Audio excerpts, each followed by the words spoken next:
Trip to Morgantown was a little bit more exhausting than what I thought it was going to be. But well worth it, well worth it. That was, let me check my camera. Hold on, guys. Sometimes I forget to make sure that it's clean. 1 second. There we go. Alright. Yeah, that was a great trip. Awesome game. Well worth it. It's basically a 7-hour drive from here to Charleston. And then from Charleston, that's where my brother lives. I go from Charleston to Morgantown. That's another 3 hours. So I drove about 20 hours in the time span of about a day and a half. It was very exhausting. And it was super hot. I got sunburned on my face and on the insides of my arms. But I was smart this time because I remembered. Last time I got burnt on my neck. Well, they handed out those yellow towels for literally everybody in the stadium. Everybody in the stadium had one. Well, I grabbed two. One to wave and one around my neck. So my neck didn't get burnt. I'm happy about that. That's a good day right there. So yeah, it's been a week since I've done a live show. Not used to that. So let's get back into the swing of things. West Virginia beats Virginia Tech. I'm pretty happy about that. There was one thing that really caught my eye on Saturday. Well, really two things. And that was Alabama and Clemson. Now, on my spread picks, I went 12 and 4. That's pretty good. That's 75%. That's pretty good. But two of those misses, Alabama and Clemson, they both did not cover. That's never happened to me before. Never. I've always bet Alabama and Clemson to cover, and at least either one or the other or both covers. That's the first time where I've done a spread pick that neither one of them covered. And it cost me 2 losses. I would, if it wouldn't have been for Alabama and Clemson, I would have been 14 and 2. That's close to 90%, guys. 90%. So the big dogs let me down.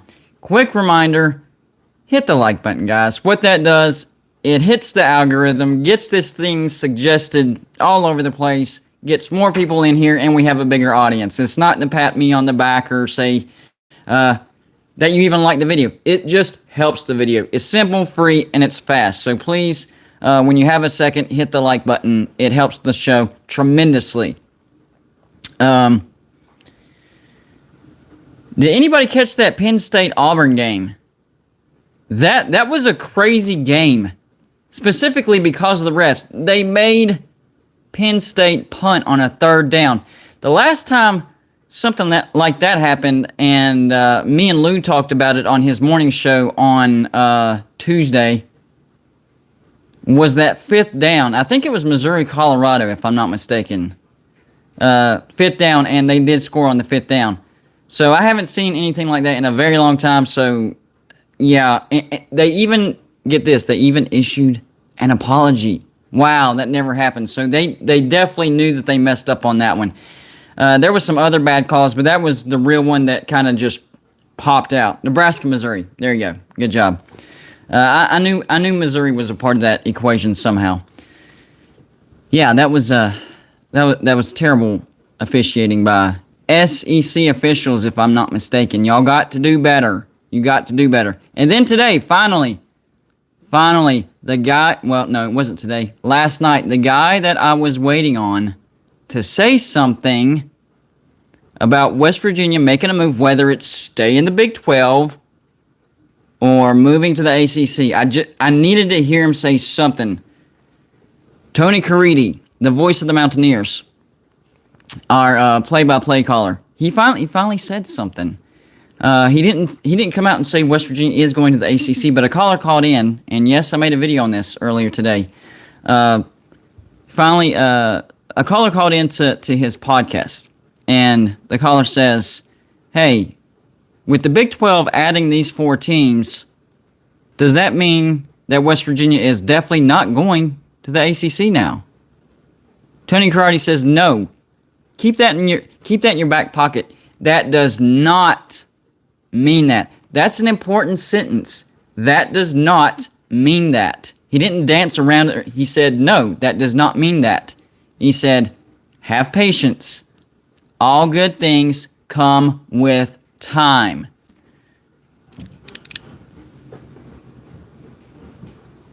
I just want you to understand that he's not a source. That's not what I'm saying. What I'm saying is I was waiting for somebody to help me out because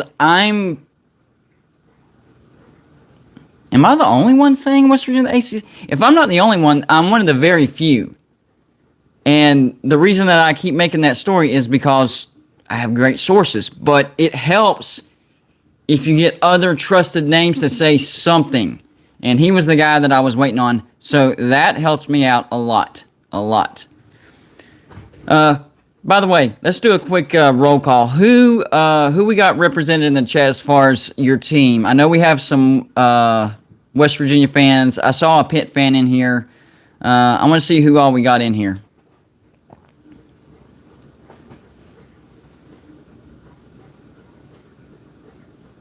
Yes, Tony Caridi is a big deal saying something. Ole Miss, Oklahoma. We do have Oklahoma subscribers. Georgia. We have a lot of Georgia subscribers. Alabama, Kentucky, Big Blue Nation. That's what BBN means. Another Georgia fan. TCU. Oh, yeah. I thought you were a Texas fan. For some reason, I was thinking you were a Texas fan. Huh. Ohio State, Kansas. A rare Kansas fan. Well, when basketball season rolls around, there's a lot of Kansas fans, but whenever it's football season, you don't hardly see a Kansas fan, so that's pretty rare. Let's see. Jeff Webster, Roll Tide. Oh, yeah. But they didn't look invincible. That was one of the things that I put in the title of this thing. UConn.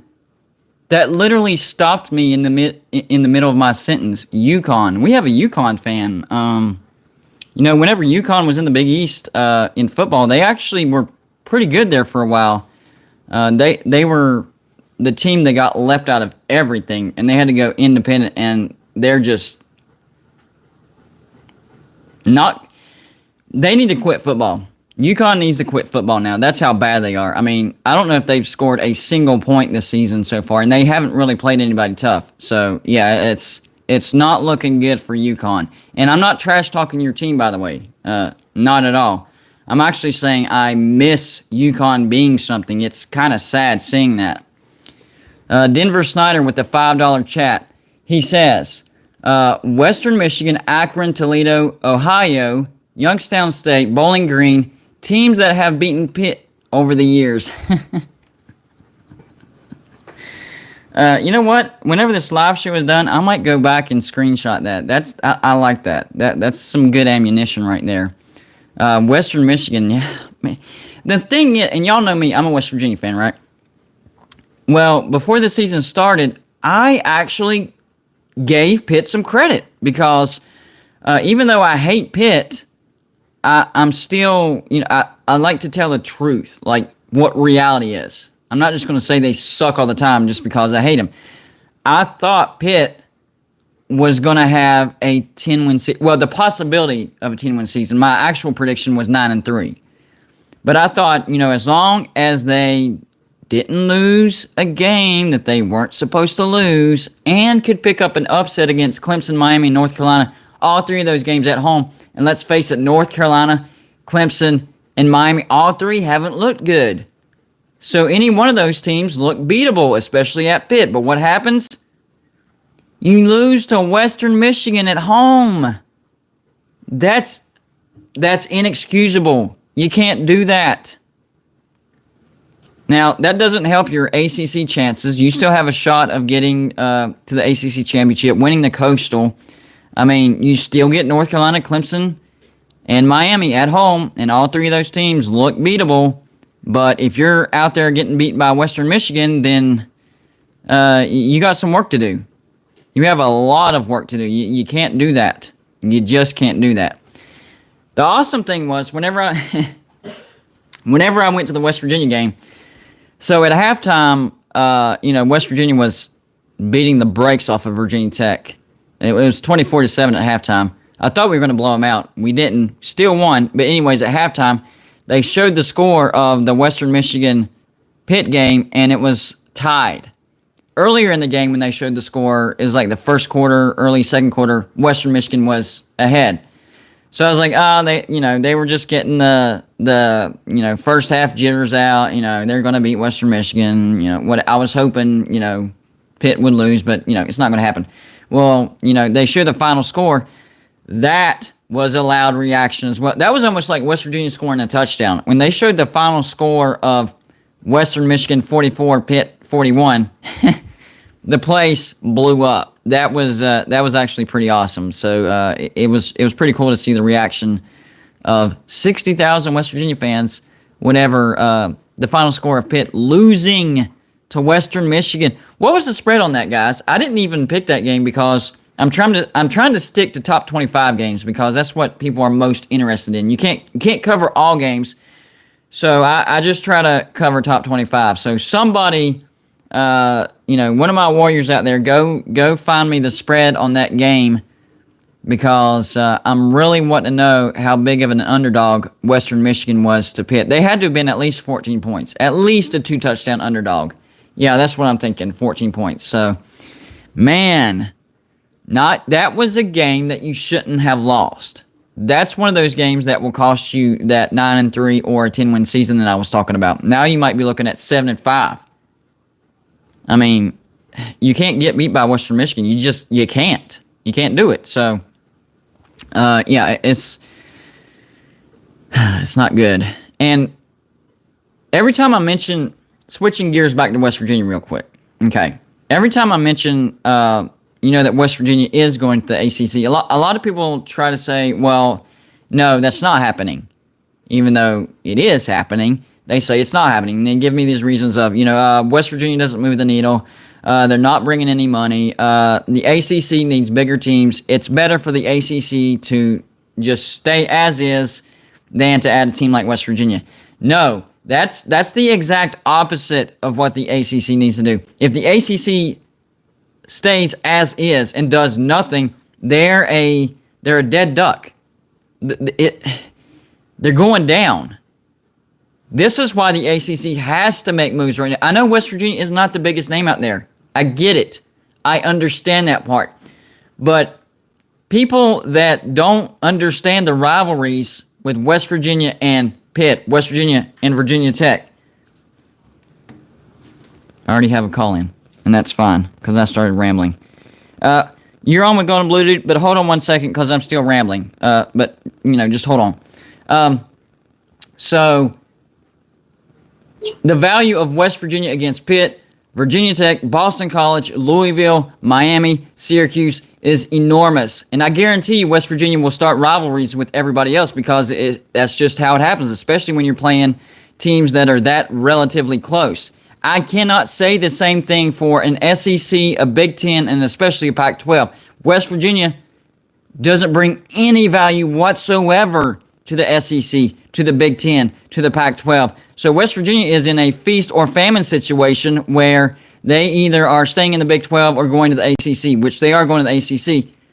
All the other conferences, they just don't bring value. And that's what I'm trying to get people to understand as far as West Virginia bringing specific value to specifically the ACC. All right, I'm done with my rambling. All right, what's up, Golden Blue Dudes? Nate the Great. Yeah, man, I've been waiting on you to call in because I've heard you call in to Lou and Pigskin Pete, but this is the first time you called in the Golden Blue Dude, so welcome aboard, man. What's up? Not much, man. To be honest, this college football season feels like might be 2007 2.0. You know what's crazy? It's funny that you said that. Hold on, guys. I'm moving this down just a little bit. It's crazy that you said that because on YouTube, I've seen probably 4 or 5 videos with a title that kind of sort of resembles that. Is this the next 2007? Yeah. The most chaotic season since 2007. Right. I agree with that. The 2 big ones that I mentioned earlier, Clemson and Alabama not looking good, that right there is enough to cause a lot of chaos because those are household names. Every year we're ready to pencil them in. It's Alabama, Clemson. They're taking up 2 spots, and let's see who fills up the other 2 spots. Well, with those 2 teams looking vulnerable and not invincible, one or either or both could miss. And Ohio State looking bad too. Good point. Horrible. They're going to miss it. Period. Their defense is just not good at all. Yeah, I've been asking some people that then if it's not Ohio State this year, then who? Like, like, is it Michigan, Penn State, or Iowa, or Wisconsin? Well, my biggest question is seeing the struggles that Ohio State has on defense, and let's say there isn't some dramatic increase in value on the defensive side of the ball. Does Michigan actually have a chance of beating Ohio State at the end of the season?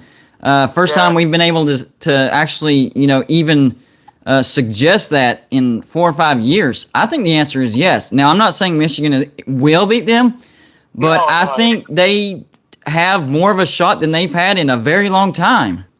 Yeah, I agree with you, but I'm not going to say or jinx anything. I hope I don't jinx anything. Yeah. But I hope they win, but I think they do have a shot because ESPN's FBI, whatever it is, index thing says Michigan's going to beat Ohio State, but we don't know that yet. But so the FBI actually, the percentage is in favor of Michigan right now? Yeah. Wow. Man, that is crazy. So there's 3 things that factor in, especially to this rivalry. And it's weird because all 3 of them are in favor of Michigan. Okay, the first thing, Ohio State needs to look bad. They do.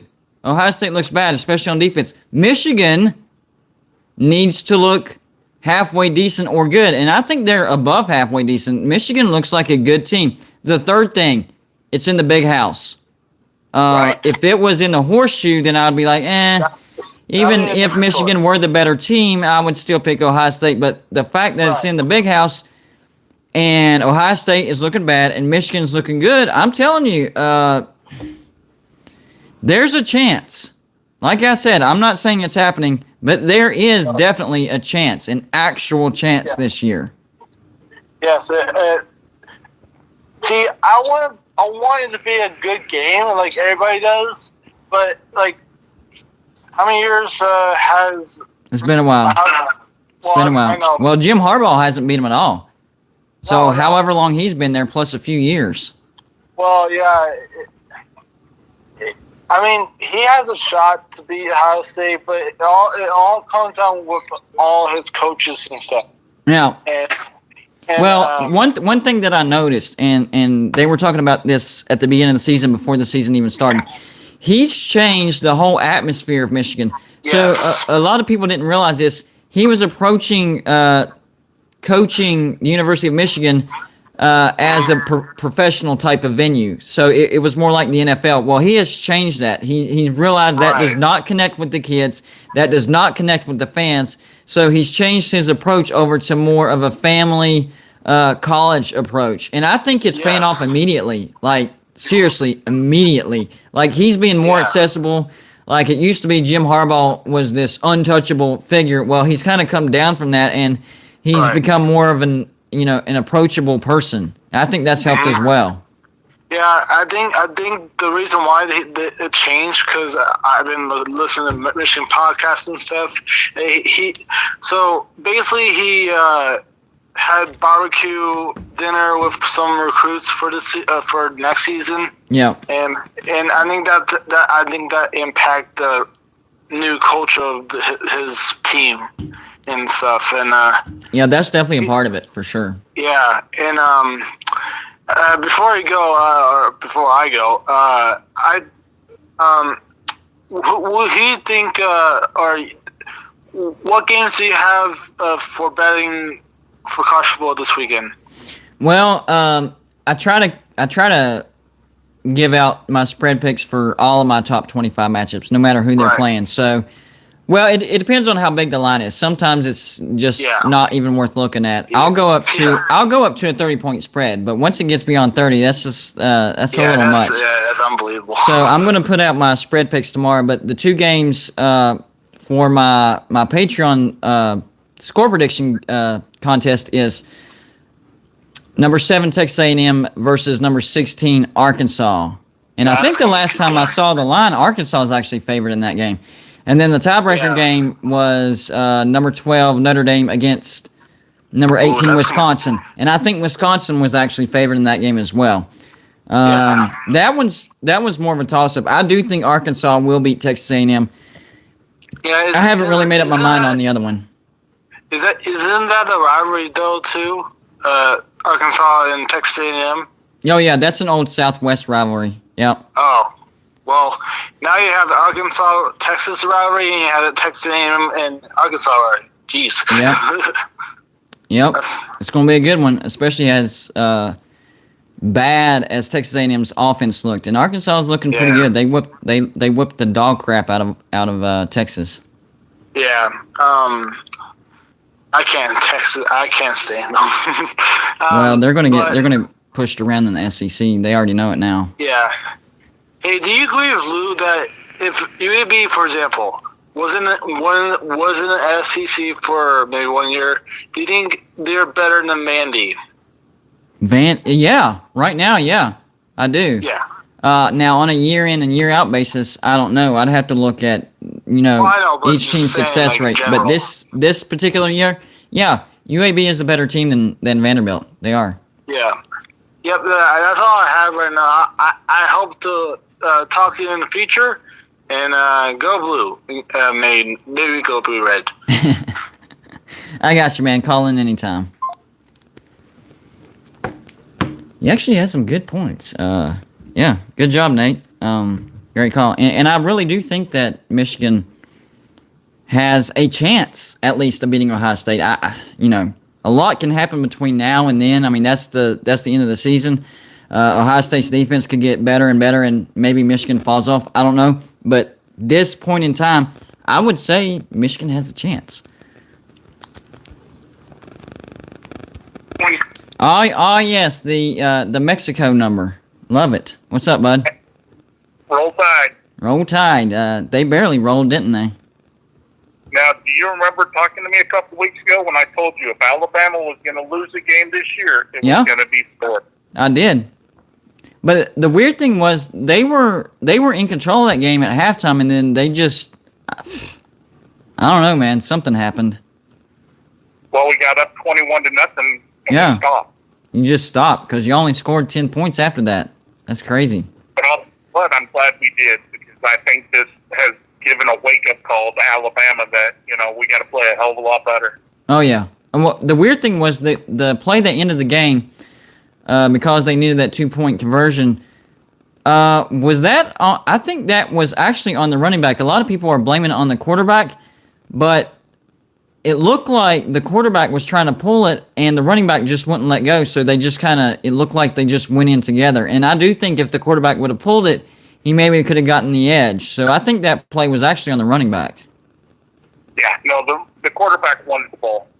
The running back didn't let up. Yeah, exactly. And that's a drill that they practice all the time. The running back has to know that. He can't, change, a play call just because he wants to be the hero. If you feel the quarterback pulling, you got to let go. You have to let go. Yeah. Cost them the game, too. I mean, I was a little disappointed. I mean, I'm a fan, and I thank God that we're ranked number one, but we don't deserve to be ranked number one right now. I think that the polls, they need to stop doing preseason polls, and you start the polls on week 3 and see how people play in the first 2 weeks, and then rank you. Because right now, I think Alabama should be ranked 3rd or 4th. I disagree with that, and here's why. It's kind of a knee-jerk reaction over one game. They did dominate the first half, and the only reason Florida got close is because Alabama let off the gas for whatever reason. And, okay, so who are you going to put ahead of Alabama? Georgia? I mean, yeah, they beat Clemson, but with no offense. They've looked okay, but not better than Alabama. Iowa, they have a good win, but they don't look as good as Alabama. Oregon, well, I mean, they beat Ohio State on the road, but Ohio State's defense is trash. There's not one team that I would put ahead of Alabama as of right now, even with the near disaster at Florida. I mean, every great team gets tested, and that was a big test for Alabama, and they passed. Even though it was a close, ugly win, a win's a win. I still have Alabama number 1. Well, in Alabama, I don't care what year you look at. You know, you go all the way back to the first national championship. We beat Tennessee 12-10. You know, Yep. I mean, we broke one game a year. But right now, I really think Penn State needs a lot more credit than what they're getting. I mean, they beat Wisconsin. Yes. They topped hard. They just beat Auburn. And yeah, I'm not saying that Auburn's the win-all, but that was a good win. I think Penn State should be number 3. I actually agree with that. And if you've been a subscriber, and I'm talking to everybody, to my channel for more than I'll say 4 months, then you know, for my preseason prediction for Penn State, I said, guys, this is going to be a good team. They're going to have a big bounce back year. Stop focusing on last year. Even Penn State fans were acting all depressed because they had that one bad year. I'm like, you have a great coach. Double-digit win seasons in every stinking year before last year. And then before he got to Penn State, he was going 9-4 at Vanderbilt. 9-4 at Vanderbilt. That's a good coach. I knew Penn State was going to have a big bounce back year, and nothing tells me otherwise. I think, honestly, now I'm thinking 10 wins could be the floor for Penn State. My prediction of 10-2 was kind of, right in the middle.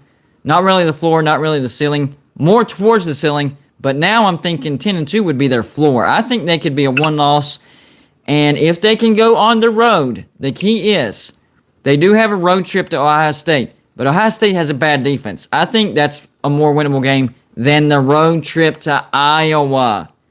That's going to be the game right there. That might be a rematch of the Big Ten Championship once the Big Ten Championship comes around. The problem with Iowa, though, is the home team usually loses. If you go back and look at how Iowa and Penn State play each other, Yeah. whoever's higher and if they're on and at home, they usually lose. Well, that bodes well for Penn State then, right? Yeah, I mean, and I think that is the key to the Big Ten Championship right there. I think Iowa and Penn State, October 9th, that's going to determine, And who is going to win.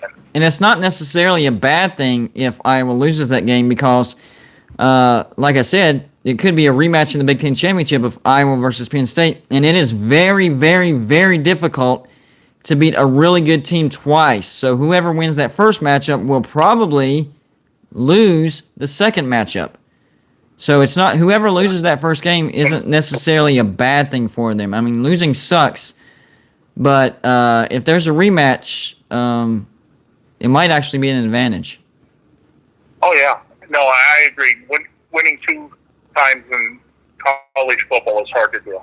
Yeah, people don't realize the pressure that you have mentally once you beat a really good team and you got to beat them again. It almost turns into an impossibility in your head. Yeah, I mean, you look at 2011 Alabama LSU. LSU beats us 9-6. Yep. In Tuscaloosa. Yep. And then we go in the national championship. And they only Blanked had them. 2 foot inside our 50-yard line the whole game. Y'all blanked them that game, right? Yeah. Yeah, I remember that. I think Penn State has what it takes this year to be in the playoffs. Yeah, I do too. They could be one of those teams that's never been to the playoffs that makes it this year. I like them. I think Penn State and Iowa. I think those 2 teams are the key to the Big Ten getting into the playoffs this year. I really do. That the Big 12 is kind of on question if they make the playoffs this year, the way Oklahoma's playing. Mm-hmm. I think even if Clemson were to win out, if Alabama is undefeated and Georgia is undefeated, and that is a close ball game, I think Clemson sets home. Yeah, 2 SEC teams getting in. And the Pac-12, all their chips are in with Oregon. I mean, it's Oregon or bust. Well, the Pac-12 should make a deal for this year only to allow BYU in the conference. Let them play in the championship for the South since they beat all the South teams anyway. And declare them Pac-12 South champions already. They've already done it. Yeah. The only team that they'd have to beat would be USC, and USC, they got beat by a team that they shouldn't. Well, they got blasted by Stanford, and I predicted that upset. But Stanford is a better team than people realize. I don't know why they played so poorly against Kansas State in that first game. I mean, Kansas State is now ranked, but I'm telling you, Stanford is a quality bowl team. I think they're 7-5, 8-4. That South is a mess right now. I think all of them have a loss now that UCLA lost. Yeah. And that was a hell of a game Saturday. Oh, yeah. Fresno, UCLA, the ending of that game back and forth. Yeah, that gave me back-to-back weekends where I picked a pretty big underdog that came through. Fresno State, and like I told Lou, it was like whenever I do my preseason predictions, I use Athlon for that. Now, I use Bleacher Report, Sports Illustrated, ESPN for other stuff, but for preseason prediction, Athlon actually does the best job as far as stats, who's coming back, percentages, all that stuff. Had it not been for Athlon, I would have had no idea that Fresno State was coming. But because of Athlon, I think Fresno State could win the Mountain West. I think, I'm not sure if they play Boise State in the regular season, but if not, and Boise State somehow gets to the championship game, I think Fresno State wins. I actually think Fresno State right now is the best non-Power 5 team out there. Think they can beat Cincinnati? I actually think if you put the two of them on a neutral field, I think they can. I mean, look who Fresno State's played. They played UCLA and they played Oregon, so they've got, experience. Yeah, and they came close to beating Oregon, too. That was a close game. Yeah, I wouldn't have guessed that Oregon game would have been that close. Yeah, and the thing was, after that Oregon-Fresno State game, people were like, oh, man, Oregon must be bad. And I was like, no, guys, I'm telling y'all, Fresno State is a good team. What happens? Oregon goes on the road, beats Ohio State, and then Fresno State goes on the road and beats number 13 UCLA. So, they're a good team. It's a fact. Well, and I don't know, how many sources you have outside of, the ACC and the Big 12, but I'm hearing in some of the groups that I'm in that USC has already reached out to the SEC, and we know they've reached Big Ten. But I guess the Pac-12 is asking about their TV revenue and wanting an answer in the next month or two. Right. And it sounds like USC is done. Wow. Yeah, I haven't heard anything about that. I'm going to have to make a few phone calls. And that's definitely, USC is a big enough brand to where that would be appealing to the SEC. Geography, it makes no sense, but who cares about geography anymore, That doesn't matter. I kind of hate to have USC just because of how far away it is in the other sports. I mean, it'd be great for football, don't get me wrong, but if we were to take a USC, I think we would have to have Oregon with them. It just don't make sense to just grab USC. We need another big-time name. Yeah. I think, here's the thing. If the SEC does get USC, they're going to get another team, and I think that other team would be Oregon. I mean, if they're going to stick with, because I don't think they're getting anybody out of the pack, out of the Big Ten anytime soon. They could go after a team in the ACC, but it would make more sense to grab two teams out of the West, and make it at least a little bit more comfortable for USC. I think the only team that would have interest in the SEC is honestly Penn State because they've got some rivalry with Alabama and a few other teams. But the problem with the Big Ten is that AAU money makes a hell of a lot more money than what football does, even though football money is millions of dollars. Right. Yep, you are correct about that.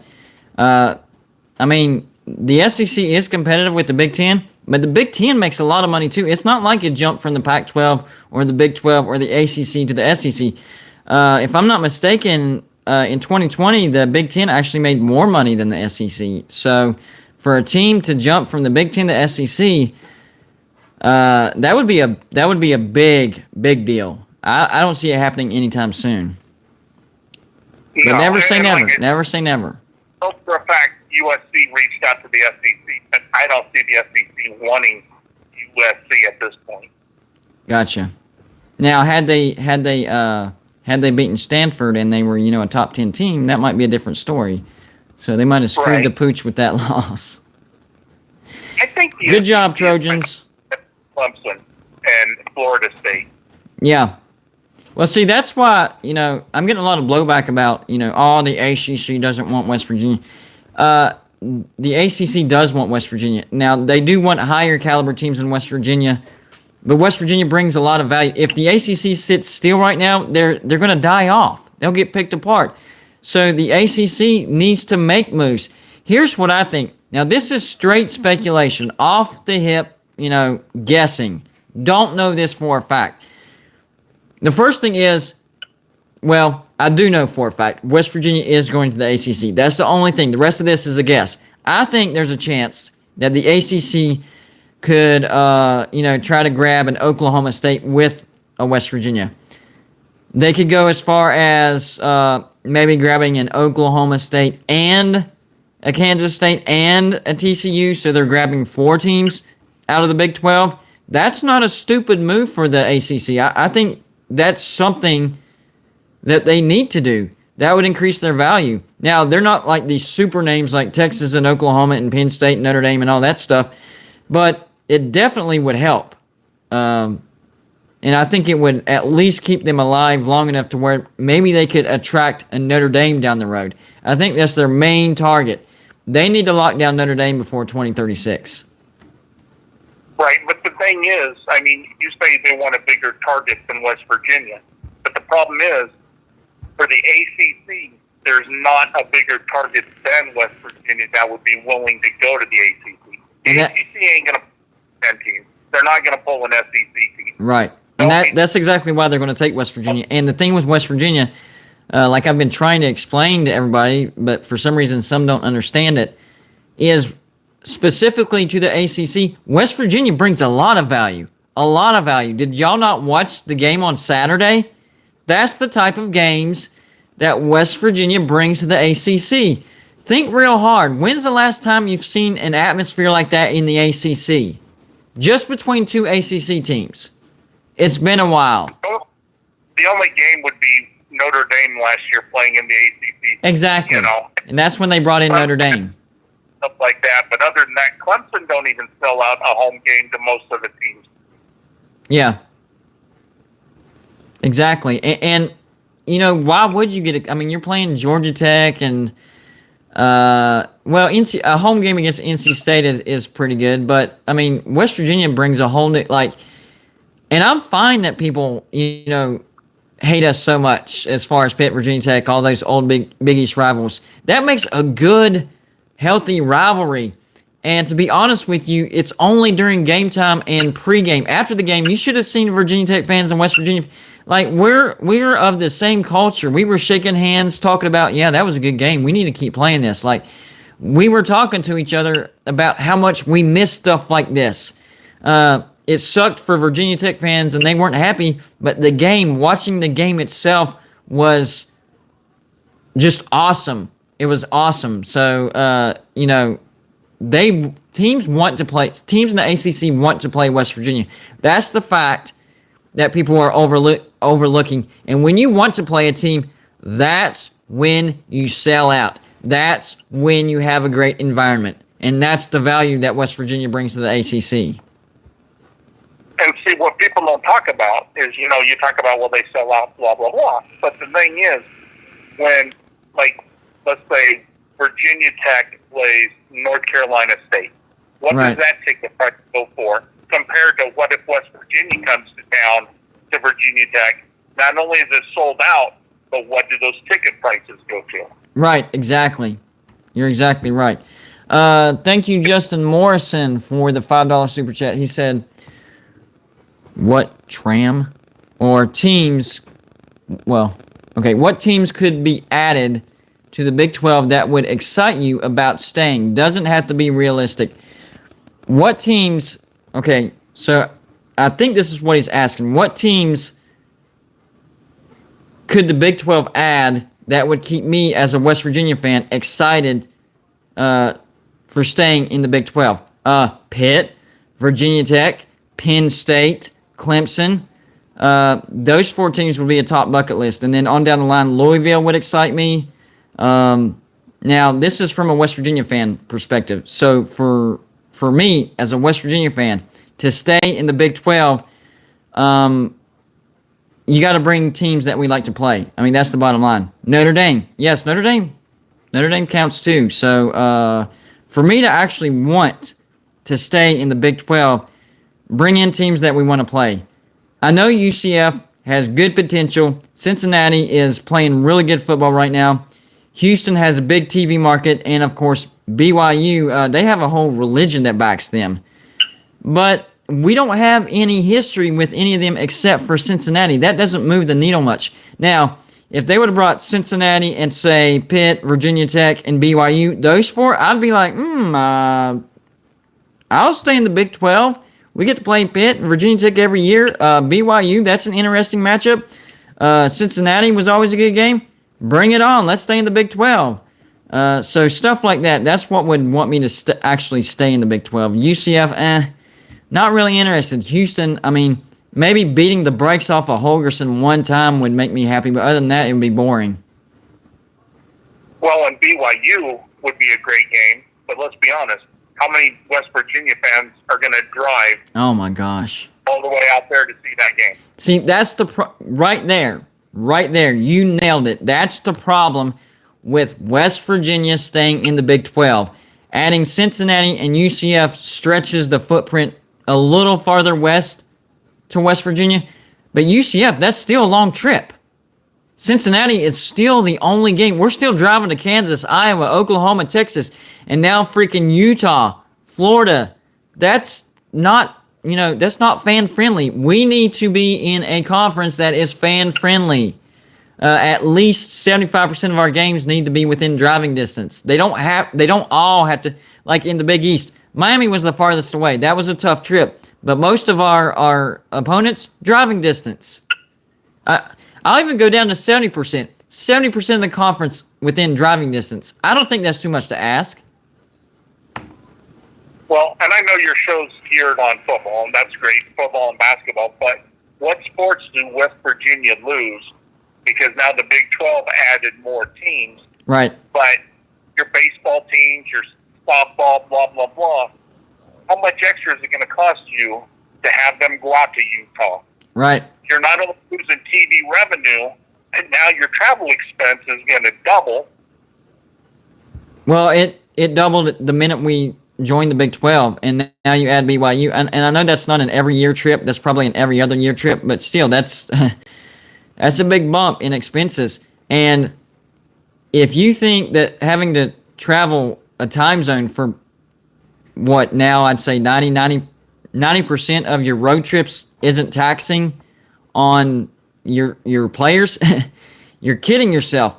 That's one of the reasons why West Virginia has such a good home field advantage in the Big 12. It helps for home field advantage, but then going on the road, it drains you. It's not manageable. You can't keep going like that. You're going to get worn out.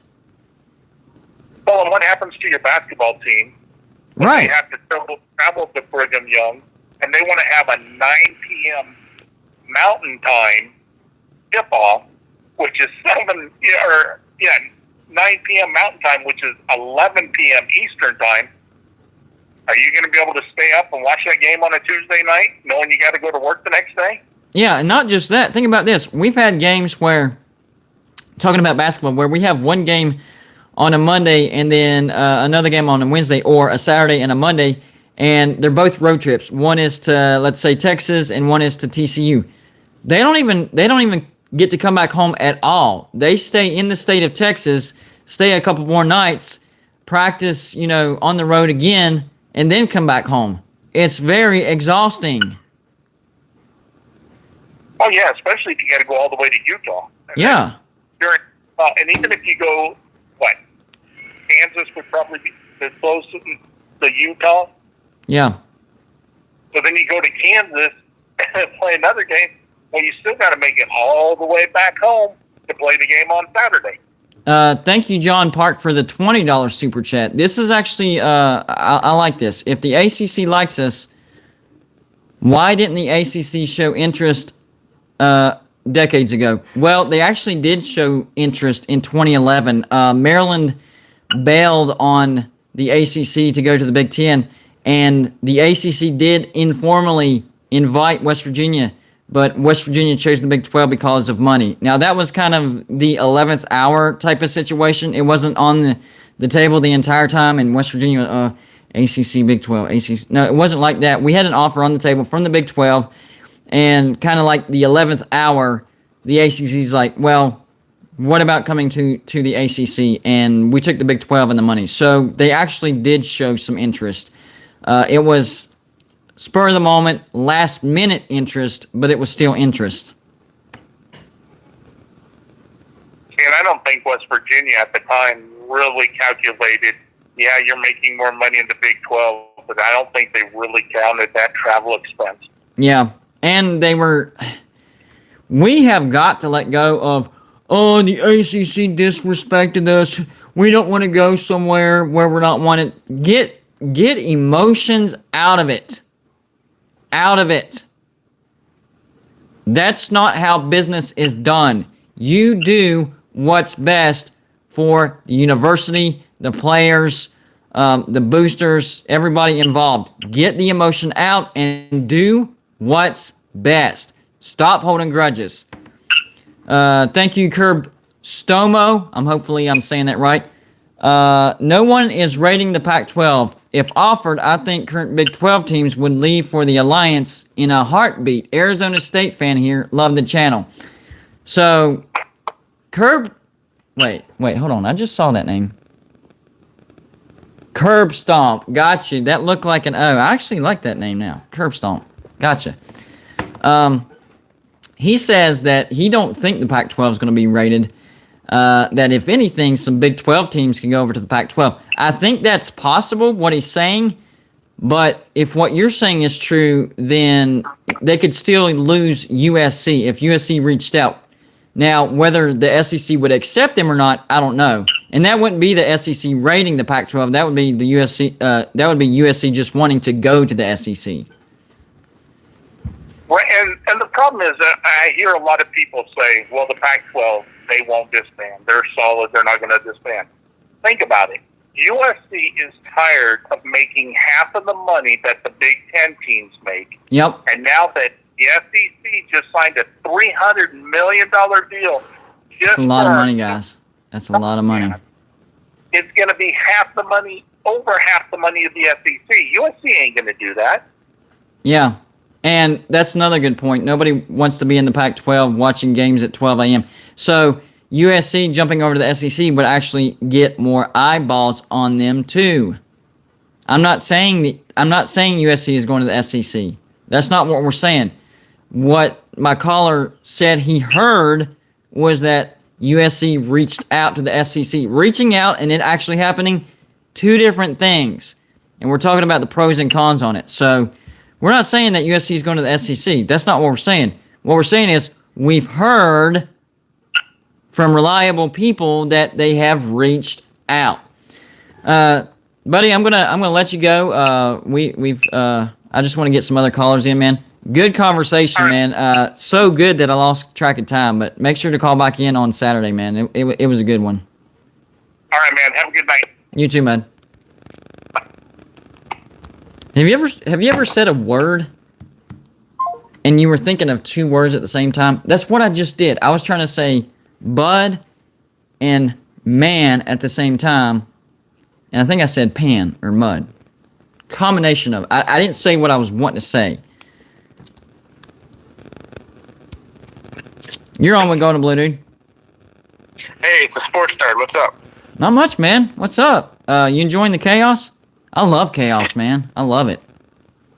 I love it too, man. Hope your weekend at the game was good. It was really good. I got severely dehydrated and sunburnt, but other than that, it was awesome atmosphere. You don't feel any of that during the game, but afterwards, man, it feels like you got hit by a bus.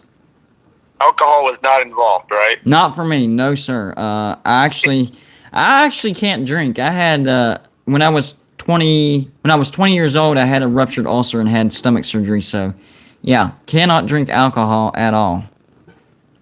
Well, sorry to hear that. I won't make any alcohol jokes ever again for you. My apologies. No, please make them, man. I'm good, man. You're good. Yeah, I remember I went to a Michigan-Purdue game back in 2017, and I was never more dehydrated during a game in my life. Yeah. And even in Indiana, it was crazy. So, what do you think about your boys up in Morgantown, man? What do you think about the rest of the Big 12, I guess, as well?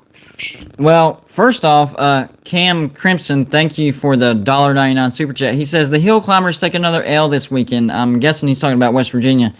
That's definitely not a stretch. Oklahoma is a 16.5-point favorite the last time I checked. But Oklahoma's defense definitely needs to play better. Now, getting back to West Virginia real quick, we had an awesome first half. We did every stinking thing right. And coming out in the second half, we actually came out on the right foot.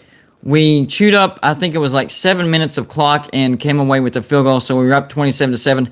After that, we did everything imaginable to lose a football game. Everything.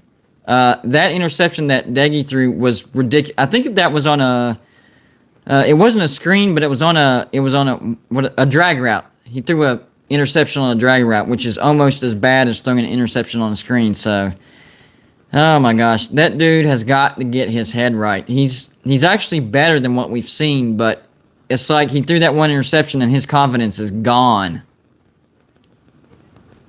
Yeah, man. I was out of town for the weekend, so my viewing for the week was very limited. But I did catch highlights of that game, first half and then the end, when you guys made your good goal line stop too. So yeah, kudos to West Virginia. I think, in my opinion, for what I've seen and from both teams, from West Virginia and Oklahoma, I think that 16.5 points is a lot, given the fact that West Virginia is playing decent ball and they should be undefeated at this point. So yeah, and the thing is, our defense actually hasn't taken a massive step backwards. It's taken a slight step backwards, but it has, it kept us in the Maryland game. I mean, 4 turnovers. Maryland had 0. They still only won by 6.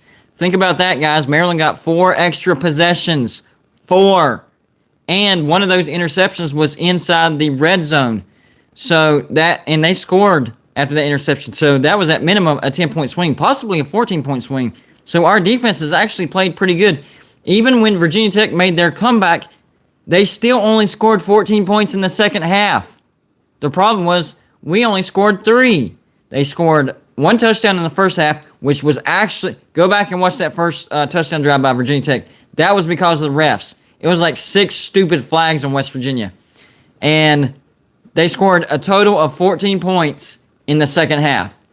So, the defense is doing their job. They're doing what they're supposed to do. And then, of course, the goal line stand inside the 5-yard line. That's amazing. That is a Mountaineer moment that West Virginia fans will be talking about forever. That's something that will be played on the big screen to hype the crowd up. I guarantee it. Well, if you guys do, get to 8-9 wins, I'm sure it'll be something that'll be meaningful. I mean, obviously, the part season won't be too much memorable, but I totally agree with you guys and your defense. I mean, I'm a numbers guy. I'm looking at the numbers and the stats right now. You guys are ranked 38th in defense right now, which is, above average. Oklahoma's ranked 11th. Their defense is obviously much improved, but again, we only got 3-4 weeks of data to go along with this, and the first week spins a different way. You guys would have been ranked maybe 20 slots higher in both of these. So I think that is a very underrated game for the week. I also think that a game that's not getting anywhere close to the buzz that it should is the A&M and Arkansas game.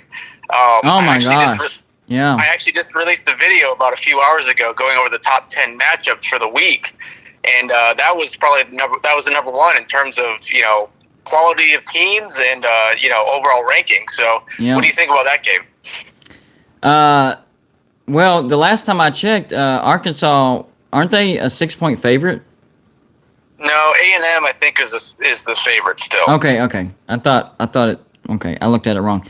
I actually think Arkansas should be the favorite. A&M has a really good defense. Don't get me wrong, but their offense is struggling, and Arkansas is very balanced. They don't have an elite defense, but they have a very good defense and a very good offense. So I'm leaning towards Arkansas. I think Arkansas can win that game by 10 points. I would not be shocked if... Honestly, I wouldn't be shocked if it started getting out of hand. If Arkansas beat them by 2 touchdowns or more. I really wouldn't.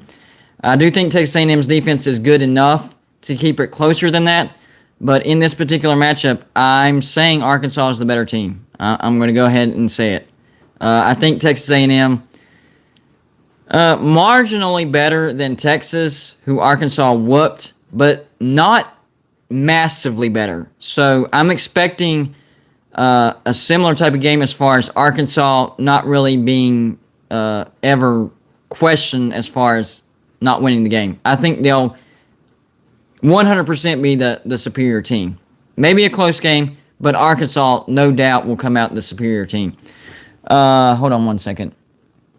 Thank you, Cam Crimson, for another $1.99. He says, it won't let me click more than $1.99, and somebody said you can't. Oh, okay. I did not know that. You can only send $1.99 on an iPhone. I did not know that for a super chat. Okay, learn something new every day. But still, supporting the channel, I appreciate it. Any more games you're eyeing? Well, again, I did the video about a few hours ago. Another game that's probably flying under the radar might be the Michigan-Rutgers game. Now, Michigan, I think, is ranked 13th or 16th. I forget exactly what they are. And Rutgers is unranked, but Rutgers has been a pretty decent team this year. They're ranked. Michigan right now is ranked number 2, in the power rankings. Rutgers is 18th. So I think the spread right now is 20.5. In favor of Michigan, but I think that's going to be a lot closer than people think it would be. So that one, and also the Iowa State-Baylor game. Baylor's 3-0. Iowa State obviously lost to Iowa, and they played some other easy teams to get to their 2-1 record. But what do you think of those two games? Well, the Michigan-Rutgers game, now that's at Michigan, right? Or is that at Rutgers? It is. I do believe it's at Rutgers because Michigan played the first 3 games at home. So I think. Hold on. Don't quote me here. Let me look it up real quick. All right. While you're doing that, thank you, Gregory Krug, and he lets me know that's how he pronounces last name. So thank you, Gregory Krug, for your $5 super chat. He says, for the record, my last name is pronounced Krug. And let's go Mountaineers. I really like the last part of that comment. Let's go Mountaineers, of course. Funny. Michigan is at home. I do apologize. So they started off with 4 straight home games. Yeah, but then they go on the road at Wisconsin, at Nebraska, Northwestern at home, and then at Michigan State, and then they play Indiana. So after their non-conference schedule, Michigan had pretty stiff schedule the rest of the way. Yeah. I think preseason they're the second toughest, so I mean it's no surprise that their gauntlet that they have remaining still is pretty insurmountable. So, but I think that game might be a lot closer, and I think the Iowa State Baylor game, even though Baylor suffered last year, I think that one will be a lot closer than people think as well. So yeah, that's just my takes on that one. So, well, I think that Michigan at Michigan State game has all of a sudden become a very, very interesting game. I can't wait to see what these two teams' record are going to be once that game happens. But I'm definitely eyeing that game now. It's they're renewing that big brother, little brother type mentality. So I think it's going to be a good game. Looking forward to that one. I agree. That's pretty two highly ranked teams. Right, Michigan State's 11, Michigan's 2 right now in the ratings, power rating. So I think that game has potential to be a showstopper right now. Yeah. Let me go on record real quick. Let me go on record just so people realize I'm not above admitting when I'm wrong. Michigan State was probably the one team that I was as wrong can be. Super wrong about Michigan State. I think I had them going like 5-7 or maybe 4-8. I apologize, Spartan fans. I was totally off. I did not see that coming. So I wanted to go on record and say how utterly wrong I was about Michigan State. Yeah, man.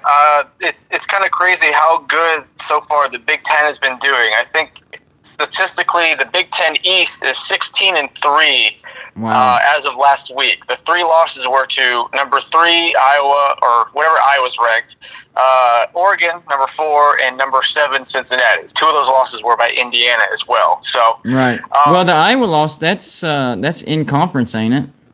That's I'm saying the Big Ten East, the division. They have 3 losses. Gotcha. The 3 losses were the top 7 teams. So I don't know what that says about the division, or the conference in general, but I think, I'm looking at the numbers right now. 6 of the 7 teams are ranked in the top 20 right now for the FPI. So that's impressive. All those teams have been doing so far, and as well as the SEC West, they're 18-3, but they've also played 3 times as many FCS teams too. So yeah. Where, out of curiosity, where's Maryland? Maryland right now, according to the analytics, they are 19th. Okay. All right. So that's actually not a terrible loss, especially being on the road first game to Maryland. And 4 freaking turnovers. Man, you erased one of those turnovers in West Virginia, especially the pick in the red zone, and West Virginia wins. I'm not going to get over that. Sorry. You can tell me all freaking day long to get over. I'm not going to do it.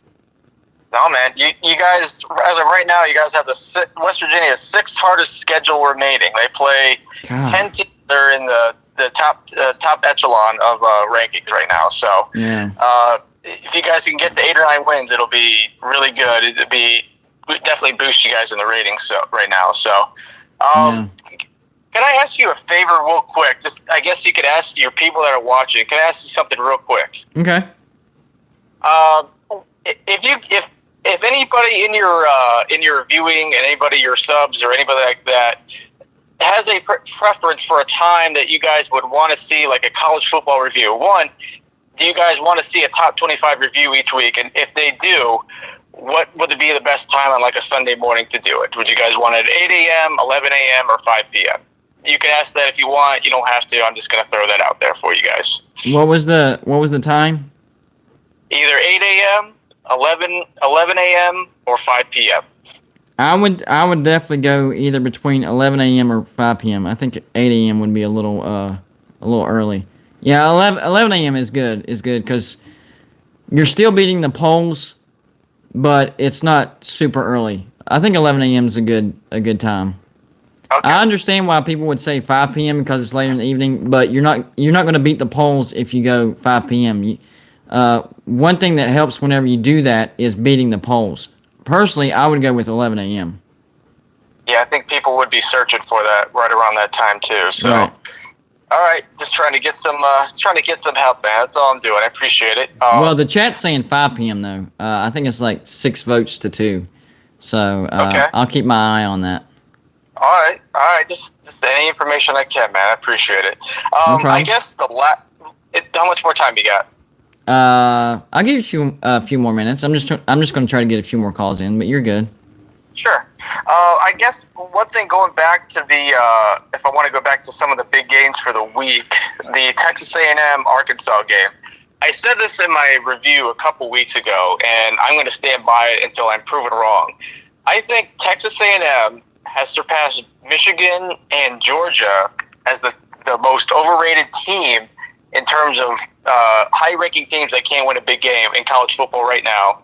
And I think they're based on the recruiting rankings and their head coach's name. Now, and I have the stats to say that in the last 5 years, they are 3-10 versus AP top 15 teams. Yeah. Yet they're consistently ranked in the top 10 preseason and by the end of the year too. So, what are You your know thoughts what? on that? I laugh. I'm glad you brought that up. I laugh at people that say, "Oh, I bet people are eating their words whenever they thought Jimbo was a bad coach, and look at Texas A&M now." I'm looking. Hasn't changed my mind. Jimbo Fisher, I do not think is a very good coach. He has that one national championship against Florida State, but it was with Jameis Winston. And then he left Florida State in shambles because he recruited one of the all-time worst offensive lines in history. That is a fact. Now, as far as wins and losses, he's done okay at Texas A&M, but not worth being paid the second highest paid coach in college football. That's my take. I'm not impressed with Jimbo at all. He is the second highest paid coach. Now, let me ask you this, little trivia. Can you name me the last time that Texas A&M got to 11 wins in a single season? Can you name the year? I could, but now I'd have to be looking at it now. Hold on, give me a second. I don't think it was very recent. I think it was like in the 50s, if I'm not mistaken, maybe 40s. No.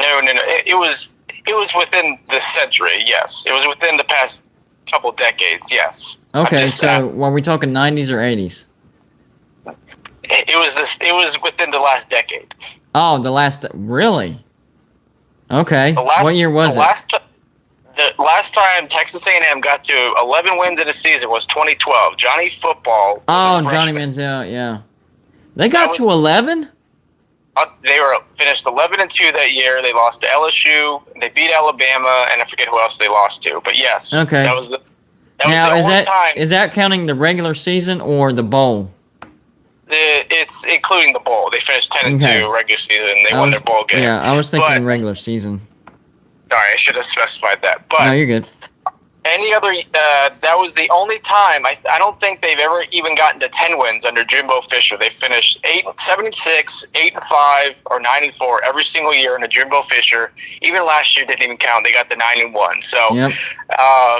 That just adds to the point of how Texas A&M might be the most overrated program in college football right now. Yeah, I agree with that, man. Yep. Good job. So, all right. But go ahead and plug your. Go ahead and plug your YouTube channel. What's that? Go ahead and plug your YouTube channel.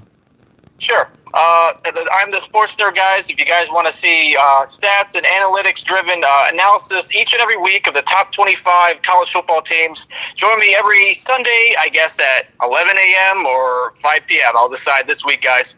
If you want to see in-depth analysis that's not mainstream. Every Tuesday and Wednesday, I will start posting my power ratings and the top 10 matchups each week. So if you guys want to see anything like that based on stats, go over to the Sports Nerd, the Sports Nerd. I'm the Green Circle. Hope to see you guys soon. Good job, bud. All right, man. Have a good one. All right, you too. By the way, I see you, Mommy's Toys. Nice trash talk.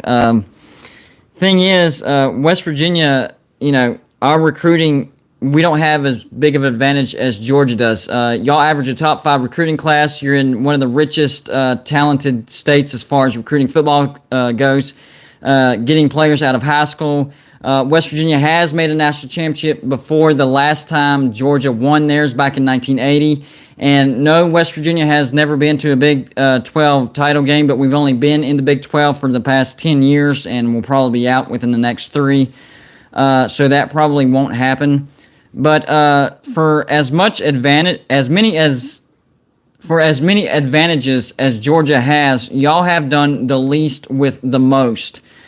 This year, Georgia, no doubt, should win the national championship. Anything short of a national championship is going to be a failure. So I had this feeling that Georgia will have another failure of a season because they're not going to win the national championship. Georgia is the second worst team as far as squandering all these rich assets, only behind Texas. Texas probably is the one school that has more advantages than Georgia. So Georgia has all these advantages, and yet they do nothing. The last time y'all won your national championship was back in 1980. That was back before I was even born.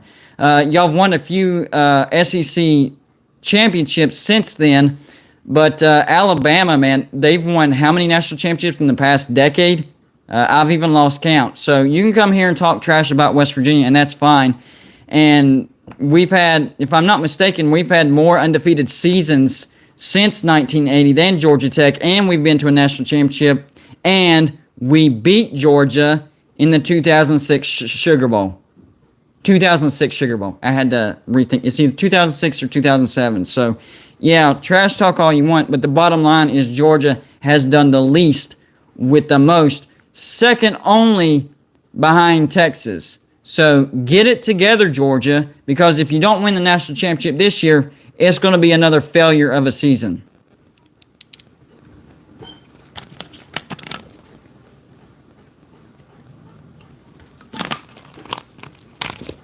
I had to rehydrate after that rant. Man, that felt like a good... How did that come off, guys? Was that a good rant? It felt pretty good. This was a great show, guys. A lot of super chats, a lot of engagement, some great calls, great trash talk. We all know it's in good fun. Trash talk is awesome. And I like to engage with the trash talk because it's fun to see it on the screen, but if the host doesn't engage and interact with that trash talk, then it's not as fun. So I try to give it back to y'all, and it's all good, and good rant. I get a good rant. Yes. How would y'all rate that rant? We'll go 1 to 10 scale. Real quick, before we get off here, I want to do a ranking for my rant. You know what? I might start doing this every single week. We'll do a rant before I get off the air, and then I'll have y'all rank it. So real quick, I'll give y'all 90 seconds to rank that rant. I'm getting a 10, a 1, a 9.5, a 10, an ACC comment, a 1. Oh, a Georgia fan. Hey, if a Georgia fan ranks that rant as a 1, that actually means it was a good rant. 9.5, an 8, an 8, a 10. Georgia fan says 1, so that's a good thing. And a 7.5. You know what? I'll squeeze in one more. Another 10, another 9, another 9. I think I did well. I'm going to squeeze in one more phone call. You're on with Golden Blue Dude. Yeah, hi. Long-time listener, first-time caller. This is actually the first time I've ever did this. I'll make it quick. I was just wondering, how do you think the Big 12 expanding with Cincinnati and UCF, how do you think that will impact WVU's recruiting? That's a good question. I actually haven't sat down and thought about that. You know what? I don't think it would affect it all that much because the way I think about bringing on Cincinnati, UCF, Houston, now BYU is a different story. They're a really good brand. But to me, I just think of Cincinnati, UCF, as Houston as more of filler teams because the Big 12 is losing Oklahoma and Texas. That's a big, big hole, 2 big shoes to fill. So as far as how it's going to affect West Virginia's recruiting, I really don't think it would affect it at all, either good nor bad. I'd really have to look into the numbers on that one, but off the top of my head, gut feeling, I don't see much of an impact as far as affecting our recruiting. Now, maybe our scheduling is going to look a little bit better because we're going to have 2 teams farther east. But like I said earlier, still 70% of our away games, maybe 75%, going to be in a different time zone. So I don't think bringing in Cincinnati, Houston, and UCF does enough for me as a West Virginia fan to want to stay. Now, had they brought in, Pitt, Virginia Tech, maybe a Penn State, names like that, people who we love to play every year, I'd probably have second thoughts. Yeah, I actually, I think I agree with you for the most part. I think Cincinnati coming to the Big 12 could be a little bit of an issue for us recruiting because that just kind of, I think it gives Cincinnati a little bit more of I don't know. Well, other than a bigger budget to work with, I think it just kind of puts them on, more of a level playing field with us and recruiting in that sort of, Southern Ohio. I get what you're area. saying. I get what you're saying, but if you compare facilities, it's no contest. Now, Cincinnati will have more true. money. They can potentially upgrade their facilities, but they're stuck with their stadium right now. They're stuck at 40,000. That sucker is crammed. They cannot expand that thing. They would have to build an entirely new stadium, and even if they were to start raising money for that, that would still be a good 5-10 years down the road. So as far as immediate impact, I just don't see Cincinnati having that big of an impact, especially with the way Neil Brown is recruiting. I mean, look at it this way. In his third year, West Virginia got a top 25 recruiting class. I think the best Cincinnati, even this year, I think mid-30s. I don't know the exact number, but I think the last time I looked, Cincinnati had a mid-30 number in the recruiting. So, Which isn't bad for them. no, it's not. It really isn't. But I don't think that number, spikes. I think West Virginia would be fine. Now, it might affect our recruiting in the state of Ohio, but West Virginia really doesn't like to recruit in the state of Ohio. We like Virginia, Maryland, Pennsylvania, and definitely Florida. So, if we were an Ohio-heavy recruiting team, I would be concerned. But we're not, so that's one of the reasons why I'm not concerned. Okay, I don't know how much longer I have on here, but you mentioned Florida. So do you not think UCF being in the Big 12 wouldn't affect our recruiting there at all? No. I really don't, because they're in Orlando, and most of our recruits are out of Miami. And we have a strong, that whole Miramar, Miami area, and we have a pretty good pipeline. This isn't some type of thing where they're like entering a competition. We actually have connections. We have personal connections as far as the recruits that we're getting out of there. Now, if it were loose connections and they were like, well, we're going to choose between West Virginia and UCF, that would be one thing. But we have really, really strong connections, and UCF is still relatively new to the game. Now, if UCF starts having, a lot of success, then yes, that would affect West Virginia. It might kind of loosen that grip a little bit, but that would be on down the road a little bit. Yeah, I agree with you. I didn't think too much about where exactly in Florida that our players are coming from. I just know that a lot of our top players in the past have been from Florida, like think about this. Smith. Think about this. That ESPN Top 300 Jacoby, I think his name is Jacoby Smith, out of Miami. We beat Miami. We beat Miami. He's a 4-star cornerback, and we beat Miami, and he's from Miami. So if we can beat Miami on a 4-star recruit, I sure as hell ain't worried about UCF. Man, what has happened to Miami football? Diaz, he cannot recruit, okay? So for whatever reason, he doesn't focus on his rich recruiting grounds. He is letting 4-stars slip under his radar that is in his backyard. And then whenever he does go after him, he gets beat by West Virginia. I think they need to get rid of Manny Diaz, and I've been saying this for the past year. I think Miami needs to go after Tom Herman. 2 quick reasons. He has the swag, and Miami needs the swag back. And on top of that, he's a great recruiter. So, and that's the 2 things that Miami needs, the swag and the recruiting. And that's why I think Tom Herman would be a good coach for Miami. I really do. I actually agree with that. I think Tom Herman is maybe one of the most underrated coaches that we've seen in college football in quite a while. Yeah. I think Texas really kind of... Oh, they definitely screwed the pooch. I mean, look at Sark now. First year, gets blown out by Arkansas on the road. And I fully admit, Tom Herman did hit a bump in the road at Texas, but he got past that bump. And in a COVID year, Texas went 7-3. That's pretty good. Give him another year and see what he does the year after the COVID. I think they pulled the trigger a little too soon. Yeah, I think I think they definitely pulled the trigger way too soon, in my opinion, on Herman. I mean, Texas, I understand that they have a lot of money, they have a rich history, but you can't just hand a guy a team that can't even make a bowl game and expect him to bring him back to a national championship in a few years. It's just not going to happen. It doesn't matter how much talent you can bring in. Yeah, I agree with that. Okay, man, I'll get off here. It was great calling in. First time I've ever called in to anything like this. You're good. One more thing before I get off here. You mentioned one of the 4 stars Neil Brown is bringing in for next season. What do you think of Nico Marshall?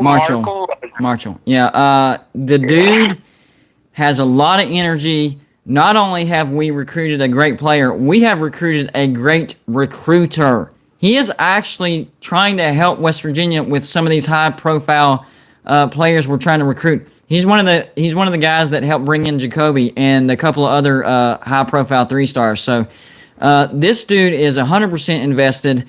I saw the game where he brought his team back from, what was it? It was like 2 minutes left, and they were down by 2 touchdowns. They recovered 2 onside kicks, and, he throws a game-winning pass. The dude is a winner. He wants to compete, and he's fully invested at West Virginia. It is exactly what West Virginia needed. I'm impressed by the guy. I am too. What little bit I've seen from him, I'm definitely impressed. He gives me, this, some people may say this is wishful thinking, but I think he really does give you Pat White vibes. I mean, he really does. He's not necessarily the biggest guy in the world, may not have the strongest arm in the world, but he can throw the ball well and he runs well. He makes plays. He's really versatile. Right. That's all we need. We don't need a superstar back there that has a cannon for an arm and can, outrun everybody. We need a guy who can just make plays. When a play starts breaking down and the defense actually starts sweating because they know that quarterback can break containment and make a play, that's exactly what Pat White did. That's the type of quarterback we need. I think Garrett Green could be that type of quarterback as well. And I think West Virginia is in full 2-quarterback system mode right now. So he's going to get worked in there more. So we could see some more magic from Garrett Green as well. I like his energy on the field. Yeah, I love Garrett Green. I think he's, I think people have been maybe just. Actually, never mind. I was going to say I think people have been too hard on Jared Dagey, but then I thought about the interception that he threw at the Virginia Tech game. It's very it's almost immediately whenever you defend the guy, he does something stupid. You're like, man, I just defended you. I'm done. So here's the deal, Daggy. Have 3 great games in a row, and I'll start defending you again. I agree with that. Not even necessarily great games. You can forgive an average game against Oklahoma if we can still pull out the win, but... Yeah, don't throw stupid interceptions, basically. Yeah, don't throw stupid interceptions or you're not going to beat Oklahoma. I mean, if you're not beating Maryland, turning the ball over 4 times, you're certainly not going to beat Oklahoma in Norman doing it. But, here's the key to West Virginia winning. Before you get off the phone real quick, here's the key for West Virginia winning that game against Oklahoma. Okay? We need to establish the run, and we need to finish drives and eat up clock. We don't have to be fun gun, throwing the ball over the place, scoring 50 points. We have a good enough defense to where if we establish the run and we chew up clock and we actually finish our drives, we can win that football game. And Oklahoma's defense isn't looking... It's not bad, but it's not looking elite like I thought it would be. So if we can keep it close in the 4th quarter, we have a chance. And as long as we don't turn the ball over, chew up clock, establish the run, that's the key to West Virginia pulling the upset. I agree with all of that. I will add one thing. I think West Virginia's defense has to work on forcing turnovers. Yeah, I agree with that. But here's the X factor. And it just popped into my head. The one thing that could decide this game. Keep your eyes on it. West Virginia's return game. Guys, keep your eyes on Winston Wright Jr. and that return game. Could be the difference in this ball game. Yeah, I agree. Well, hey, man, I'm going to jump off here, maybe give one other person some time, but I appreciate it. I seen at the Virginia Tech game on my way out, trying to beat that traffic. But oh yeah. yeah, I'll call back in. All right, bud. Thanks for calling, man. Good call. Thank you. All right, bye. That was actually a pretty good call. I think West Virginia has a chance of beating Oklahoma. I just don't see it because I don't trust Jarret Doege not making mistakes. So if he can avoid making mistakes, then yes, we have a chance. I just don't trust him enough to actually come out and say it and have faith that he's not going to make mistakes. So we'll see. Yeah, I'm going to jump off here, guys. I had a great time. Great trash talk. Good comments. Y'all super chatted great tonight. I appreciate that. All the support I can get. And, of course, the comment section was on fire. And it looks like Mommy's Toys is whining about my ability to host a YouTube channel. So, I don't know what that's all about, but whatever. I guess go get you some ice cream and cry a little bit about it. I don't know. We'll see. Mommy's Toy... Hold on. Mommy's Toys gets deleted for using all caps, yet blames it on not handling the truth. What happened? I missed, and now John said reporting. What the flip happened? Somebody got reported, somebody got mad, somebody got deleted, somebody got timed out.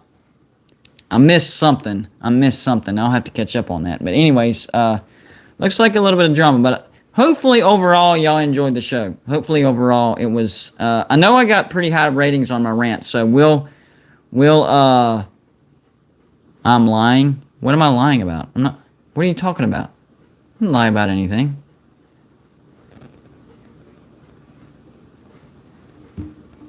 Now y'all understand the rivalry between Pitt and West Virginia fans. When you call somebody a liar, and I don't even know what I lied about.